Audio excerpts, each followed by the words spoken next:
Дарыгерлердин сап башында турган, миңдеген бейтапка шыпа берген ак халатчан Мамбет Мамакеев быйыл 95 жашка чыкты. Дүйнөдө эмгек жолун улантып келе жаткан эң улгайган хирургдардын бири катары Гиннестин рекорддор китебине кирген. Бүгүнкү күндө Ак Суу районунда дарыгердин ысымы каралган мектепте анын өмүр жолу, эмгеги тууралуу иш-чара уюштурулду.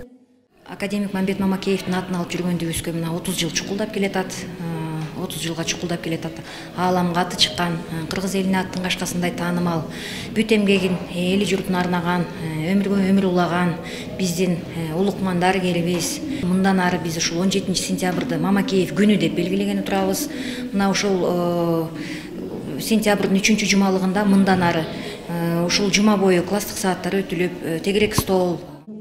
Дарыгердин атынан окуудагы жетишкендиктер үчүн бир катар окуучуларга стипендия, ошондой эле мугалимдерге акчалай сыйлыктар тапшырылды. Мамбет Мамакеев 1927 жылы 1 октябрда Ак Суу районунун Кереге Таш айылында төрөлгөн. Бир катар илимий эмгектердин автору, илимдин 15 докторун, 25 кандидатын тарбиялаган. Бүгүнкү алган стипендияны алган жаштар, окуучулар, мугалимдер бактылуу деп ойлойм. Ушундай кыргыздын баатыры академик Мамбет Мамакеевдин стипендиясын алыш өзүнчө сыймык. Ишинде ийгилик болсун, ал кишинин атын сыйлап, атын урматтап, мектеп дагы ошол кишинин атын булгабай, жакшы мектептерден, Кыргызстан мамлекетинин астында жакшы алдыңкы мектептерден болсун.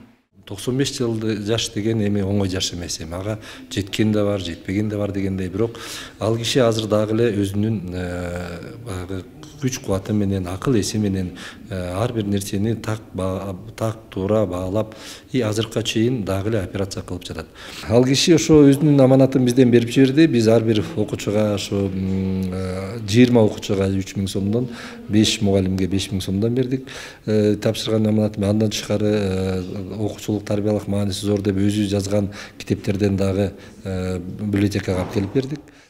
Жаш курагы бир кылымга жакындап калган хирургдун аты Бишкектеги улуттук хирургия борборуна берилген. Анын басып өткөн барандуу жолу, калкына кылган кызматы ар дайым кийинки муун үчүн үлгү болору талашсыз. Айнура Достукбекова, Сергей Мишенко, Ысык Көл жаңылыктары.